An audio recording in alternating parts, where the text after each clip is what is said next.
Luke Belmar is an immigrant from Argentina. Went to the United States at the age of 16 with $200 in a suitcase, with a lot of ambitions, a lot of goals, a lot of dreams, but with a very clear purpose and a very clear mission to make it out, right? To make it out of this thing that we call the system. And as I drive through Amsterdam coming here, you notice the system, it's very prevalent, you know, how people live, how people move. And I always knew deep down that that wasn't what I wanted for my life. I come from a small town, 12 to 15,000 people in the outskirts of Buenos Aires. I don't know how much Dutch people like Argentine, since we keep schooling your guys' ass in football every World Cup. But it's good. Yeah. But our king is piping down one of the hottest Argentina women. So hey, bro, you give and you take. You give and you take. You know what I mean? Exactly. Yeah. But at the age of 16, moved to the United States with $200 in a suitcase. Went from pressure washing basketball courts, cleaning toilets, flipping wings at a Buffalo Wild Wings, sleeping in my car for a time being. It was about like 4 or 5 months, to eventually getting exposed to Bitcoin. I heard of Bitcoin in 2015 for the first time. And when I often tell this story, people are like, "What? Well, Luke got lucky." I'm like, I don't think I got lucky. I was exposed to information, but that doesn't mean that you need to necessarily act on that information. I remember watching a documentary on Netflix. I forget exactly what the name. I think it's called Banking on Bitcoin. And the gentleman, they would actually go out on the streets. I think it was Wall Street, and would tell people, "Hey, would you have a Bitcoin or would you take this $5 bill?" And everybody was like, "Well, I'll take the $5 bill because it's real and I can see it and I can touch it." So a lot of people were exposed to the opportunity, but not everybody capitalized on the opportunity. I remember being in a situation whereby in the United States, I don't know how it works in the Netherlands, but if you wait tables or if you work in a restaurant, you get your cash tips. So in the United States, it's a tip system. But every day, the restaurant gives you those tips. That is your payday, basically. So I would get that cash tip. I would drive to the ATM, and I would deposit that money. I had a 1998 Buick. It was an old Buick. It was like a mafia car. I fucking loved that car. I crashed it, but eventually I had to upgrade. But it was a nice vehicle. Nonetheless, I remember depositing the money. It was a Wells Fargo bank account. And since it's a cash deposit, you see the money instantly displayed in your bank account. So I would instantly get on my computer and I would go to an exchange called Bitstamp. And Bitstamp was an OG exchange. You know, it doesn't have a lot of liquidity or popularity right now. But back in the day, you could use your debit card to actually purchase Bitcoin on that exchange. So I would every single day use 50% of my money that I would make that day to buy Bitcoin. At that time, it was a couple $100, $500, $600. This was the end of like 2015, 2016. So pre the bull run of 2017. 2016, I got exposed to e-commerce through a couple of buddies, through the internet, which it was pre-popularity, if you may call it. It was before the hype, pre-guru season, all YouTube all over dropshipping, this, correct. That, and all. So there wasn't a lot of information, there wasn't a lot of infrastructure, and people on that side will be like, "Well, you got lucky about that as well. You got access to e-commerce when it was fairly easy." And once again, what I say to that is, just because it was accessible, it doesn't mean it was easy. Why? Because the infrastructure wasn't set in place whereby fulfillment centers were easy to access, payment processing. They screwed any sort of e-commerce or drop shipping because it was seen as high risk.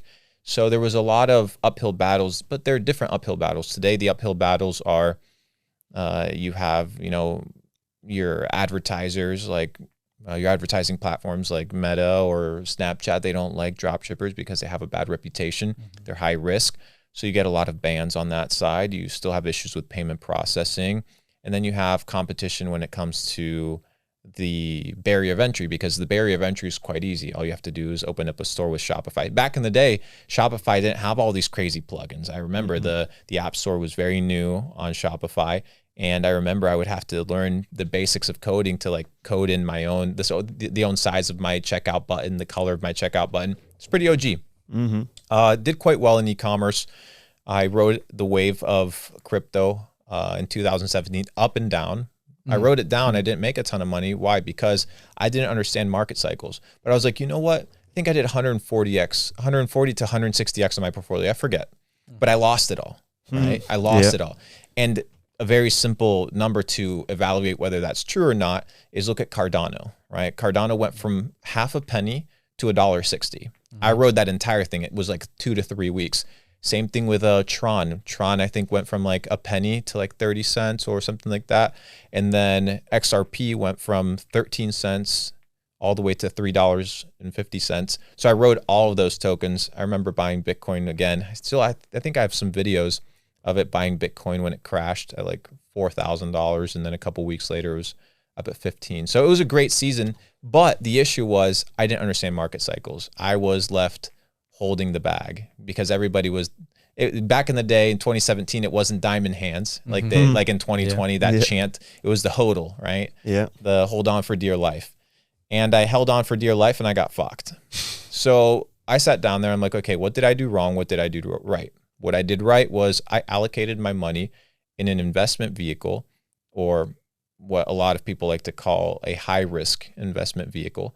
And it played out. Why? Because money moves from different markets at different times.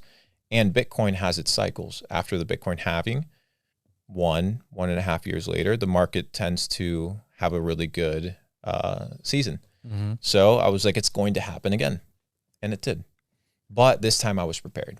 And in 2020, after doing $16 million in e-commerce, did quite well there, had some money already saved up. I put all of my money into crypto except $10,000. Now, my entire thesis from that, it's not that I'm a genius, but I was connected with really good people. I was in the DeFi boom of 2019, so I saw Uniswap do extremely well. So I was like, there's something interesting with DeFi. This was pre-YouTube videos of DeFi and everybody telling you how to open up a MetaMask account. It wasn't very popular. But that which is not popular is often a good idea. And the reason it's a good idea is because you don't have the normies and the average individual as a part of the mix. When the average individual is in the mix, it's usually the end of the season. When the taxi driver is talking about crypto, when your grandmother's talking about crypto, who else is left to buy? Truly. Because those are usually the most uneducated, most uninformed, usually the people that are getting the information the last. The hedge funds are positioned. The market makers are positioned. The venture capitalists are positioned. Smart money's already in the game. And then what they do is very simple. They'll go to CNBC, they'll go to Fox News, they'll go to Forbes, and they'll pay the journalists to write articles on their behalf to do what? Increase eyeballs, because the newbies, they read these things. And then the information gets dispersed, gets disseminated, and that information then leads to what? Attention. Liquidity. Yes. Yeah. And the liquidity is where the smart people get out. They get out on the liquidity of the noobs. So in 2020, I think it was March of 2020, I remember using an exchange. It was Kraken and Binance before they were cracking down super heavy on it. And I had my orders already placed. So I had orders placed for Ethereum sub $100. I had Cardano at half a penny, XRP at 13 cents again. And it was the COVID crash. It was the big black swan event, and all of these tokens and all of these orders got filled, right? So I remember I was playing Call of Duty and I see my phone going off, like the little vibration thing, and you see the notifications, all the shit's getting filled. I'm like, oh, fuck. At that time, I was kind of scared too, in the sense of, okay, is this actually going to zero? Because mind you, bro, Bitcoin went from 20,000 all the way to 3,500. That was scary, right? But it's usually in the fear that you have to buy into it. And it's in the fear of missing out that you have to sell. And the markets are quite psychological.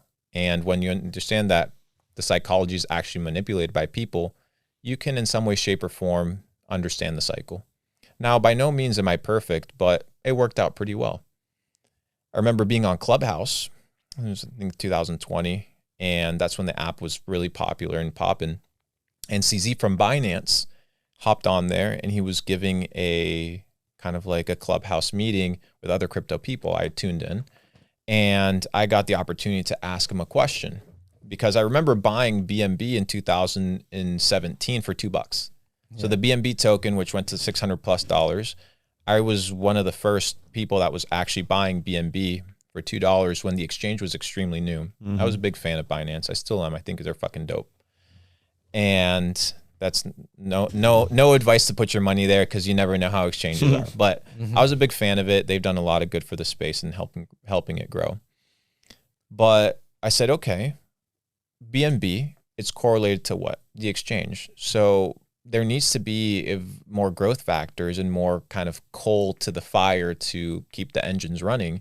So at that point, I asked CZ, hey, you know, Uniswap has a competitor. They need a competitor. They're on the Ethereum chain.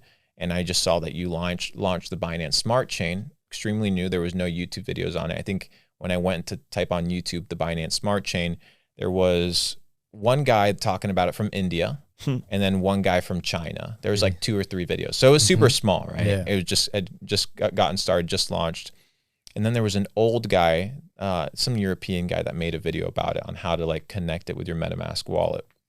Because you look at MetaMask, the default is Ethereum, and you have to increase different chains. You have to do this whole like nonsense, right?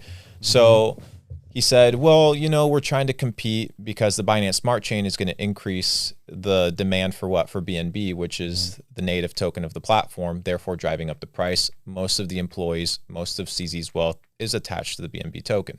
This is just how it works. So to increase demand, you need to create demand. So he was like, yeah, well, there's other DeFi projects, one of them being PancakeSwap. And I'm like, well, what do you know about PancakeSwap? And he stuttered a little bit. And then he was like, well, I don't know. I think they're a team from Turkey. And he started giving me information. I'm like, well, if you don't know this anonymous team, how is it that you know where they're from? You know how much, like, how they're doing. You know that they're safe, that they're well put together team, that they're professionals. And they are. These guys absolutely crushed it. So I went back and I was like, dude, like maybe I shouldn't be betting on projects. Maybe I should be betting on people. And I bet on CZ. So I purchased, at that time, PancakeSwap was $25 million market cap. Very small. Okay. Yeah. I purchased 1% of the supply for $250,000. And from 25 million, it went up to a $2.6 billion market cap. Damn. I sold, I think at about $36.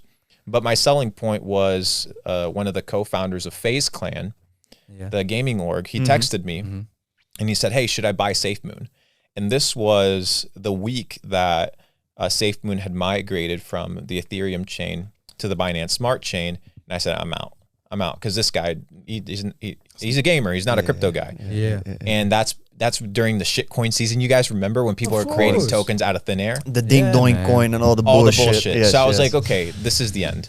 Because people are just making shit up. At that point, I remember sitting in Mexico, $36, cashed out. And it went up to, I think, $42, $43. And I felt like I'd missed out. But thankfully, I rode that wave pretty well. I did quite well with that investment, made some good money. And the reason I got into crypto was, in fact, I had a buddy come and visit me at the time when I was making still money with e-commerce. And we went to a restaurant, well, a fast food restaurant at the time. I don't endorse seed oils anymore. But it was called Chipotle. I don't know. It's like a Mexican fast food place. And the bowls there are like $12. So I'm here with this crypto multimillionaire who's made a fuck ton of money with crypto. And he's like, hey, Luke, like he like whispers in my ear. He's like, hey, can you pay for my lunch? And I'm like, what do you mean? I thought you were like rich. I thought you were inviting me to lunch. You know what I mean? And he's like, no, well, I don't have any money. I'm like, what do you mean you don't have any money? He's like, yeah, all my money's in crypto. And I'm like, what the fuck, bro? Like this guy knows something that I don't. This guy like understands the game. This guy plays well. So I went back home, put all my money in crypto, and it worked out. Cashed out of Bitcoin at 55,000. Cashed out of Ethereum at 2,950 or something quite high, and it worked. Great. But you listen to the crypto millionaire, but do you think like we talked about it before, like it wasn't luck that you met up with a crypto millionaire and that he said that thing and that you listen and then think like, okay, now I have to go all in on that. But with Bitcoin, like, okay, when it's on like 55,000, right? What did you